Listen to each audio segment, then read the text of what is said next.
সচিবালয়ে আন্দোলনকারীদের দাবি মন্ত্রিপরিষদকে জানানো হবে বললেন কমিটির প্রধান। আগামীকালের কর্মসূচি প্রত্যাহার। খালাস পেলেন জামায়াত নেতা এটিএম আজহার। পাতানো রায়ে দলের 11 জনকে হত্যা করা হয়েছে দাবি আমিরের। রাজনৈতিক সংস্কৃতি পরিবর্তন না হলে কোনো সরকারি লাভ নেই মন্তব্য আমির খসরুর। দ্রুত নির্বাচনের দাবি ফারুকের। এবং সীমান্তে পুশ ইন বাড়লেও নিরাপত্তার ঘাটতি নেই বলেন স্বরাষ্ট্র উপদেষ্টা। রৌমারীতে গুলির পর ড্রোন উড়াচ্ছে বিএসএফ।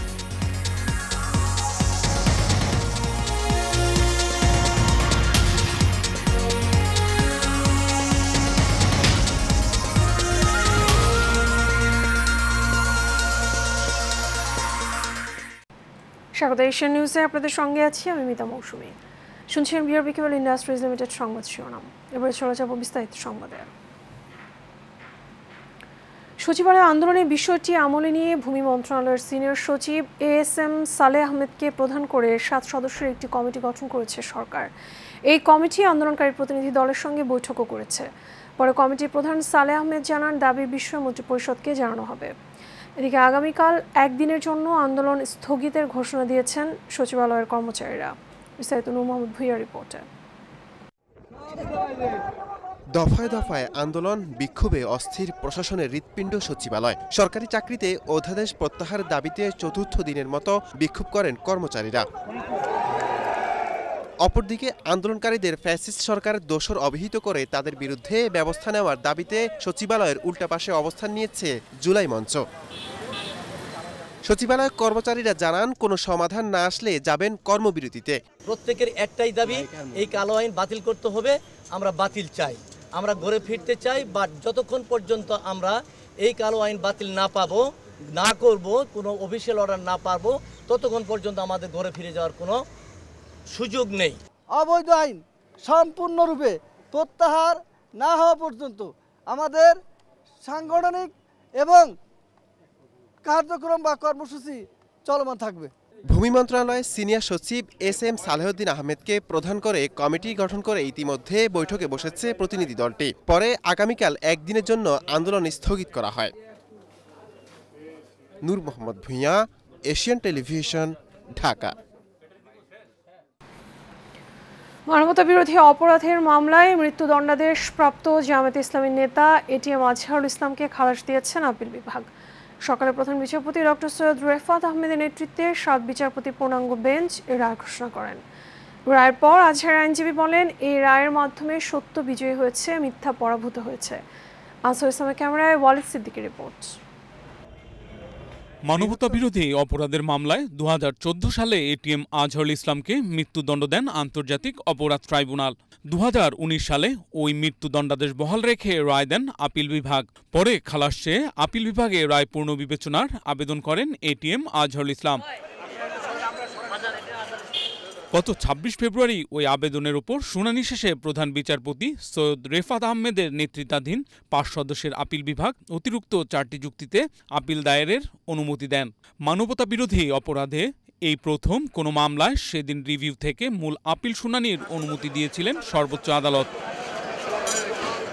গত 6 ও 8 মে আপিল বিভাগের পূর্ণাঙ্গ বেঞ্চে আপিল শুনানি হয়। মঙ্গলবার প্রধান বিচারপতির নেতৃত্বাধীন 7 সদস্যের আপিল বিভাগের পূর্ণাঙ্গ বেঞ্চ এটিএম আজহারুল ইসলামকে খালাস দিয়ে রায় দেন। এই রায়ের মাধ্যমে আমরা মনে করি সত্য জয়ী হয়েছে, মিথ্যা পরাজিত হয়েছে। জামাতের এবং বিএনপির 6 জন শীর্ষস্থানীয় নেতৃবৃন্দকে মৃত্যুদণ্ড কার্যকর করা হয়েছে। জনাব এটিএম আজহারুল ইসলাম সাহেব সৌভাগ্যবান, তিনি ন্যায় বিচার পেয়েছেন, আল্লাহ তাআলা তাকে বাঁচিয়ে রেখেছিলেন। তাই রায়ের পর্যবেক্ষণে আপিল বিভাগ বলছেন, সাক্ষ্য প্রমাণ পর্যালোচনা না করে বিচারের নামে অবিচার করা হয়েছিল। অতীতের রায়ে বাংলাদেশ সহ এই ভারতীয় সাবকন্টিনেন্টের ক্রিমিনাল বিচার ব্যবস্থার পদ্ধতি চেঞ্জ করে দেওয়া হয়েছিল। এটা ছিল সবচাইতে বড় ভুল। এই রায়ে ট্রাইব্যুনালের বিচারে কোনো প্রভাব পড়বে না বলে মন্তব্য করেন এই প্রসিকিউটর। আন্তর্জাতিক অপরাধ ট্রাইব্যুনালের যে জাজমেন্ট 5 আগস্টের আগে হয়েছে সেগুলোতে কাস্টমারি ইন্টারন্যাশনাল ল অর্থাৎ আন্তর্জাতিক আইনের প্রযোজ্যতা ছিল না। এটিএম আজহারের খালাসের রায়ে জামাত ইসলামী নেতাকর্মীরা হাইকোর্ট প্রাঙ্গণে উল্লাস করেন। Walid Siddiqui, Asian television, Dhaka.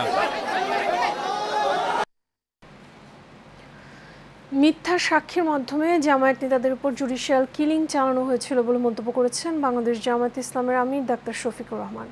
রাজধানীর ডিপ্লোমা ইঞ্জিনিয়ার্স ইনস্টিটিউটে আয়োজিত জামায়াতের জরুরি সংবাদ সম্মেলনে এসব কথা বলেন তিনি আরও বলেন, দীর্ঘদিন ধরে সুবিচারের অপেক্ষায় থাকার পর অবশেষে মুক্ত হলেন জামায়াত নেতা আজহারুল ইসলাম।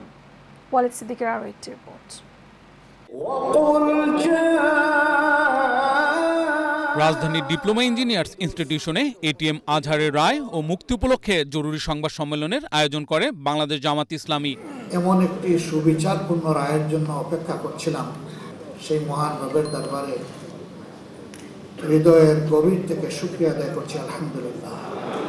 সংবাদ সম্মেলনে জামাতের আমির বলেন, শেখ হাসিনার স্বৈরশাসন আমলে বিচারের নামে প্রহসন চালানো হয়েছে। বিগত শেখ হাসিনার স্বৈরশাসন আমলে ভয়ঙ্কর ধরনের জুলুমের শিকার হয়। জুলুম করে আমাদের বুক থেকে এক এক করে 11 জন শীর্ষ দায়িত্বশীল নেতাকে মিথ্যা মামলায় সাজানো পাতানো আদালত এবং মিথ্যা সাক্ষীর মাধ্যমে কার্যত জুডিশিয়াল কিলিং করা হয়েছে। তিনি আরও বলেন, এটিএম আজহারুল ইসলামের রায়ের মাধ্যমে আজ প্রমাণ হয়েছে সত্যকে চাপিয়ে রাখা যায় না। বহু কায়দা কানুনে তাদের মুখ থেকে জোর করে যা নয় তা স্বীকার করানোর চেষ্টা করা হয়েছে। এমনকি রায় বাস্তবায়নের আগেও ষড়যন্ত্র করা হয়েছে। তারা ছিলেন স্থির চিত্ত, তারা ছিলেন ইমানের বলে বলিয়ান, তারা ছিলেন সত্যের উপর প্রতিষ্ঠিত। এই জন্য মহান আল্লাহর উপর ভরসা করে ফাঁসির তক্তার উপরে গিয়ে দাঁড়িয়েছেন, কিন্তু অন্যায়ের কাছে মাথা নত করেন। এ সময় তিনি প্রতিহিংসা রাজনীতিকে বিলুপ্ত এবং বৈষম্যহীন সমাজ গড়ার প্রত্যয় ব্যক্ত করেন। প্রতিশোধের রাজনীতির অবসান ঘটাবো, বৈষম্যের রাজনীতির অবসান ইনশাল্লাহ ঘটাবো। Walid Siddiqui, Asian television, Dhaka. বাংলাদেশের রাজনৈতিক সংস্কৃতি পরিবর্তন করতে না পারলে হাজারটা সংস্কার করেও কোনো লাভ হবে না বলে মন্তব্য করেছেন বিএনপির স্থায়ী কমিটির সদস্য আমির খসরু মাহমুদ চৌধুরী। দুপুরে প্রেস ক্লাবে এক আলোচনার সভায় এসব কথা বলেন তিনি। প্রেস ক্লাবে ভিন্ন এক অনুষ্ঠানে বিএনপি চেয়ারপারসনের উপদেষ্টা জয়নুল আবেদিন ফারুক বলেন, কোনো সংগঠন গোছানোর জন্য নির্বাচন বিলম্বিত করলে জনগণ তা মেনে নেবে না। কাসম আহমেদের রিপোর্ট। অন্তর্বর্তী সরকারের দায়িত্ব নেওয়ার প্রায় 10 মাসে দেশের মানুষের জাতীয় ঐক্যে বিভেদ ও বিভাজন সৃষ্টি হয়েছে এবং তা প্রশ্নবিদ্ধ হয়েছে বলে মনে করেন বিভিন্ন রাজনৈতিক দলের নেতারা। প্রেস ক্লাবে এক আলোচনায় অংশ নিয়ে তারা এসব কথা বলেন। দ্রুততম সময়ে নির্বাচনের সুনির্দিষ্ট তারিখ ঘোষণার কথা নির্বাচন কমিশনকে বলেন। গণপরিষদ, গণভোট, স্থানীয় নির্বাচন এইগুলো আপাতত ভুলে যান, এটা আপনাদের দায়িত্ব না, নির্বাচিত সরকার এবং নির্বাচন কমিশন দেখবে। আপনারা মেহেরবানি করে সঠিক রাস্তায় থাকেন, সিরাতুল মুস্তাকিমে থাকেন, রাইট ট্র্যাকে আপনারা থাকেন এবং আপনারা পথ হারিয়ে ফেলছেন। এখনো পর্যন্ত বলা যাচ্ছে না সরকারের মনের মধ্যে কি আছে। যারা ফ্যাসিবাদের পথে হাঁটছে তারাই নির্বাচন চায় না বলে মন্তব্য করেন বিএনপির স্থায়ী কমিটির সদস্য আমির খসরু মাহমুদ চৌধুরী। যাদের সমর্থনে সরকার প্রতিষ্ঠা হয়েছে, যাদের সমর্থনে আমরা একটি গণতান্ত্রিক উত্তরণ দেখতে চেয়েছি সরকারের কাছ থেকে, সেই সমর্থন এটা তো ব্ল্যাঙ্ক চেক না, এটা ব্ল্যাঙ্ক চেক না, সেই সমর্থন কিন্তু থাকবে না। আমরা সেই অবস্থায় যেতে চাই না। আমরা চাই সরকার একটা নিরপেক্ষ ভূমিকা পালন করুক। আমরা চাই নিরপেক্ষ ভূমিকা পালন করে অতি সত্বর গণতান্ত্রিক উত্তরণের জন্য যেই কাজগুলো করবে তার জন্য একটা রোডম্যাপ ডিক্লেয়ার করে জাতিকে আশ্বস্ত করবেন যে বাংলাদেশে আমরা আগামী দিনে গণতন্ত্রের দিকে চলছি। ভিন্ন এক অনুষ্ঠানে বিএনপি নেতা জয়নুল আবেদিন ফারুক বলেন, প্রধান উপদেষ্টার সদিচ্ছা থাকলে ডিসেম্বরের আগেই নির্বাচন দেওয়া সম্ভব, তবে সরকারের ভেতর যদি কোনো সরকার থাকে তাহলে সম্ভব নয়। সরকারের মধ্যে সরকার যদি থাকে সেই সরকার সুষ্ঠুভাবে কাজ করতে পারে না। তাই আপনি স্পষ্টবাদী, আমরা জানি, আপনি স্পষ্ট ভাষায় আমরা আপনার কাছে বলতে চাই দয়া করুন, অনুগ্রহ করুন, একটা নির্বাচনের তারিখ রোডম্যাপ দিয়ে দেন, আজ দেন, কাল দেন, তারিখগুলো। তবে নির্বাচন ডিসেম্বরের মধ্যে হতে হবে। অন্তর্বর্তী সরকারের দীর্ঘ সময় অতিবাহিত হওয়ার পরও দেশের বিভিন্ন সংকট থেকে উত্তরণ করতে ব্যর্থ হয়েছে বলে মন্তব্য করেন তিনি। আপনাকে বসিয়েছি একটি নির্বাচন দেওয়ার জন্য, কিন্তু 9.5 মাসে আপনার থেকে কোনো নির্বাচনের রোডম্যাপ পাওয়া যায় না। নির্বাচনের কথা বললে একটি পক্ষ আমাদেরকে প্রতিদ্বন্দ্বী করে আপনার, আমরা তো আপনার প্রতিদ্বন্দ্বী নয়। কাউসার আহমেদ, এশিয়ান টেলিভিশন, ঢাকা। স্বরাষ্ট্র উপদেষ্টা লেফটেন্যান্ট জেনারেল অবসরপ্রাপ্ত জাহাঙ্গীর আলম চৌধুরী বলেছেন, সীমান্তে পুশিং করার প্রতিবাদ জানানো হয়েছে।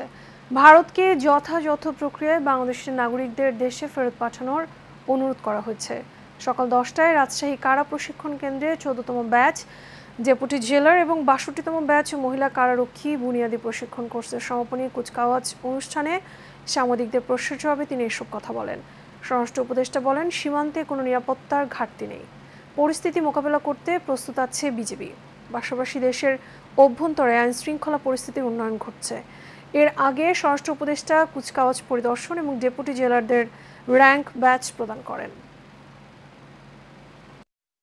এই জন্য আমরা প্রতিবাদও করেছি, বাট যারা আমাদের দেশি, আমাদের বাংলাদেশি, যেহেতু আমাদেরই ভাই, তাদের ক্ষেত্রে আমরা বলছি ভারতকে যে তোমরা প্রপার চ্যানেলে পাঠাও। সে যদি আমার দেশের নাগরিক হয় আমরা অবশ্যই তারে আমরা অ্যাকসেপ্ট করব। সীমান্তে কোনো ধরনের নিরাপত্তার কোনো অভাব নেই।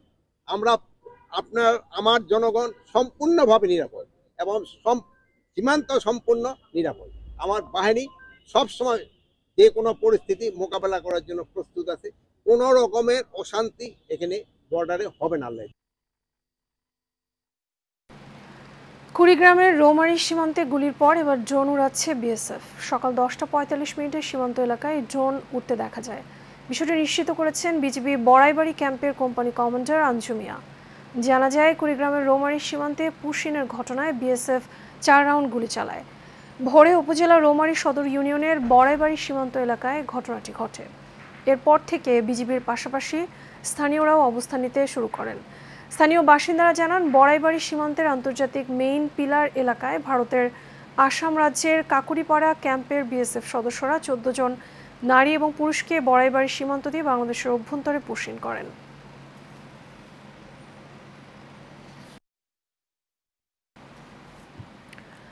এখনও সৌদি আরবে পাঠাতে হবে অন্তত 17,500 হজ যাত্রীকে। তাই যাত্রীর চাপ সামলাতে আরও অন্তত 2টি ফ্লাইট বাড়ানো হয়েছে বলে জানিয়েছে হজ এজেন্সিগুলোর সংগঠন হাব। হজ ক্যাম্পে এক সংবাদ সম্মেলনে জানানো হয়, যদি কোনো এজেন্সির গাফিলতির কারণে কেউ হজে যেতে না পারেন তবে ওই এজেন্সির বিরুদ্ধে আইনানুগ ব্যবস্থা নেওয়া হবে। শুরুর দিকে নির্দিষ্ট ফ্লাইটে হজযাত্রী পাঠাতে না পারায় শেষের দিকে যাত্রীর জট তৈরি হয়েছে বলেও জানানো হয় সংবাদ সম্মেলনে।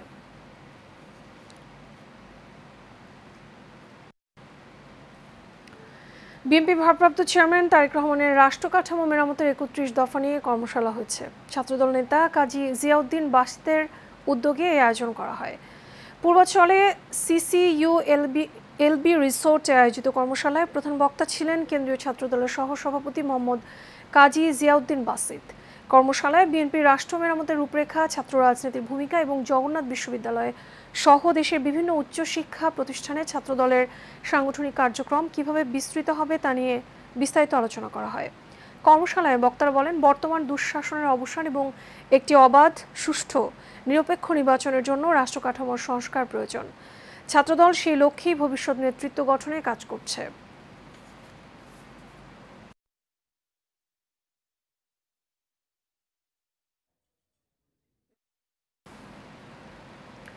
রাজধানীর তেজগাঁওয়ে শ্রমজীবী শিশুদের উন্নয়নে অবহিতকরণ সভা অনুষ্ঠিত হয়েছে। তেজগাঁওয়ের গ্র্যান্ড মহল হোটেলে কারিতাস ঢাকা অঞ্চলে আয়োজিত এই আনুষ্ঠানিকতায় ঢাকা অঞ্চলের আঞ্চলিক পরিচালক সৌরভ রোজারিওর সভাপতিত্বে প্রধান অতিথি ছিলেন শ্রম মন্ত্রণালয়ের ডেপুটি ইন্সপেক্টর জেনারেল শিউলি আক্তার। বিশেষ অতিথি ছিলেন তেজগাঁও থানা শিক্ষা অফিসার শিখা বিশ্বাস, সহকারী সমাজসেবা অফিসার মোহাম্মদ মাহমুদা আক্তার সহ আরও অনেকে।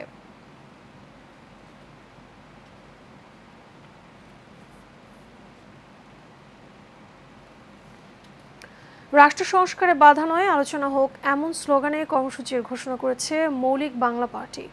সকালে রাজধানী জাতীয় প্রেস ক্লাবের সামনে মানববন্ধনে এ ঘোষণা দেন পার্টির নেতারা। তারা বলেন, জনজীবনে যে কোনো বাধা এখন থেকে প্রতিহত করা হবে। মৌলিক বাংলা পার্টির সাধারণ সম্পাদক ফুয়াদ সাকি, মুখপাত্র শামীম রেজা, সজীব আহমেদ, মাশকুর শাহরিয়ার সহ অনেকেই এ সময় উপস্থিত ছিলেন।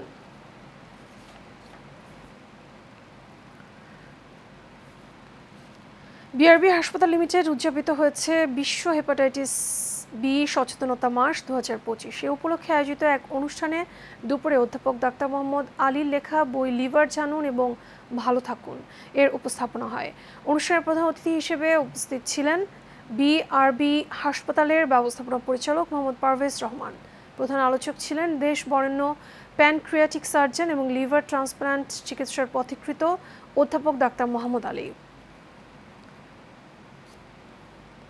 এবারে প্রবাসের খবর। বাংলাদেশ জাতীয়তাবাদী স্বেচ্ছাসেবক দল মালয়েশিয়া শাখার উদ্যোগে রাষ্ট্র মেরামতে বিএনপির 31 দফা শীর্ষক আলোচনা সভা এবং কর্মী সম্মেলন অনুষ্ঠিত হয়েছে। রবিবার বিকেলে কুয়ালালামপুরে একটি হোটেলে জাতীয়তাবাদী স্বেচ্ছাসেবক দল মালয়েশিয়া শাখার সভাপতি হাবিবুর রহমান তালুকদার, রতনের সভাপতিত্বে এবং স্বেচ্ছাসেবক দল মালয়েশিয়া শাখার সাধারণ সম্পাদক SM বশির আলম এবং সাংগঠনিক সম্পাদক হেলাল শিকদারের সঞ্চালনায় অনুষ্ঠানের প্রধান অতিথি হিসেবে ভার্চুয়ালি বক্তব্য রাখেন স্বেচ্ছাসেবক দল কেন্দ্রীয় কমিটির সভাপতি SM জিলানি। এ সময় আরও বক্তব্য রাখেন বিএনপি মালয়েশিয়া শাখার সভাপতি প্রকৌশলী বাদলুর রহমান খান, স্বেচ্ছাসেবক দল কেন্দ্রীয় কমিটির আন্তর্জাতিক বিষয়ক সম্পাদক নাসির উদ্দিন আহমেদ শাহিন সহ আরও অনেকে। এবারে খেলা খবর। যুক্তরাজ্যের লিভারপুলে কুচকাওয়াজে ফুটবল ভক্তদের ভিড়ের উপর গাড়ি চালিয়ে দেওয়ার ঘটনায় 4 শিশুসহ 47 জন আহত হয়েছে। লিভারপুলে ফুটবল ভক্তদের তাদের দলের প্রিমিয়ার লিগ জয়ের পর উদযাপনের সময় একজন ব্রিটিশ তার গাড়ি চালিয়ে দেয়। তবে এই ঘটনায় যুক্তরাজ্য পুলিশ সন্ত্রাসবাদের সম্ভাবনা উড়িয়ে দিয়ে বলেছে 53 বছর বয়সী শ্বেতাঙ্গ ব্রিটিশ চালক একাই এই ঘটনা ঘটিয়েছে। এই ঘটনায় 4 শিশুসহ প্রায় 47 জনকে হাসপাতালে ভর্তি করা হয়েছে। এর মধ্যে শিশুসহ 2 জনের অবস্থা আশঙ্কাজনক। শেষ করবো এশিয়ান নিউজ। তাকে বিআরবি কেবল ইন্ডাস্ট্রিজ লিমিটেড সংবাদ শিরোনামগুলো জানাবো আরও একবার। সচিবালয়ে আন্দোলনকারীদের দাবি মন্ত্রিপরিষদকে জানানো হবে বলেন কমিটির প্রধান। আগামীকালের কর্মসূচি প্রত্যাহার। খালাস পেলেন জামায়াত নেতা এটিএম আজহার। পাতানোড়ায় দলের 11 জনকে হত্যা করা হয়েছে দাবি আমিরের। রাজনৈতিক সংস্কৃতি পরিবর্তন না হলে কোনো সংস্কারই লাভ নেই মন্তব্য আমির খসরুর। দ্রুত নির্বাচনের দাবি ফারুকের। এবং সীমান্তে পুশিন বাড়লেও নিরাপত্তার ঘাটতি নেই বললেন স্বরাষ্ট্র উপদেষ্টা। রোমারিতে গুলির পর ড্রোন উড়াচ্ছে বিএসএফ।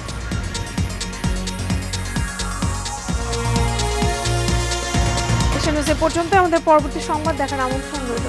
আপনার সাথে থাকার জন্য ধন্যবাদ সবাইকে।